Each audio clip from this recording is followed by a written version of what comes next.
Eric back in the naturopath. Thanks for coming back. Let's talk about athlete's foot. Let's talk about toenail fungus. Different creams that people use. Many people claim to have incredibly good success with all sorts of medical creams, when it comes to, personal sort of yeast problems, but particularly peripheral ones like hands and feet. Some of the worst cases I've ever seen involved, all of the 10 digits, like all of the toes, and also several of the fingers with bad fungal infections. So when you get to that stage, you've got quite a major candida problem. You really need to treat the beast systemically. So just working topically, is not really going to cut the mustard. You need to work on a deeper level. However, if we look at athlete's feet, obviously the word athlete denotes, wearing long socks and shoes and things like that. So, common sense would prevail here. If you've got a problem with your feet and you're wearing shoes constantly, what do you think you should do? Wear your shoes to bed, wear them in the shower. I think you should take them off, okay? And particularly if you've got itchiness anywhere, on the lower limb, you really need to have those socks and shoes off ASAP after sport, okay? Bathe them in seawater is a good thing to do. But check out my playlists. I'm sure there's a playlist I've created on foot fungus and toenail problems, and you'll find lots of tips and hints in that section.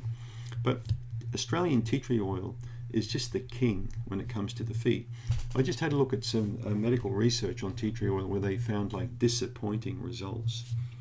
They said it didn't cure any toenail problems, that people would find it, that they're better off going to the medical kind of creams, terbinafine and all these different types of drugs created. But what they don't realize is lots of research has also been conducted to look at the efficacy of Australian tea tree oil in comparison with Lamisil and all these other medications. Tea tree oil consistently comes out on top with so many studies, but you'll never really hear about that, of course, because everything's pushed pharmaceutically today. We've got a president who's actually pushing hydroxychloroquine and antibiotics onto a US public in the middle of a viral pandemic. When we got a leader talking about antibiotics for viruses, we start to really see how stuffed up the system really is, don't we? It's just completely broken down system. But anyway, getting off track here, I'd like you to try the Australian tea tree oil. Melaleuca alternifolia is the botanical name for this plant. It's endemic to Australia. It loves to grow there, particularly New South Wales in the southern region. The Balgowan swamps apparently is where some of the best oil in the world comes from. And the best company is called Thursday Plantation. Thursday because the guy who started the company started on a Thursday, so he called it a Thursday Plantation. But I can tell you folks out there, you will not get a finer tea tree oil. There are many other companies that produce tea tree oil, but nobody creates anything like the Australian tea tree oil. It's been used for the Aborigines going back likely thousands of years. It was a standard medicine. When the First World War soldiers went to war, the Australian government supplied them with a bottle of tea tree oil for shotgun wounds, for powder blasts, and for all sorts of things. So it was known to be super effective, and it still is today. It's something I always recommend people to take with them when they go traveling, is to take a 1 ounce bottle, or better still a 2 ounce, because you'll be treating a lot of people all around you for bruises, cuts, bumps, bites, stings, burns, any of that kind of stuff.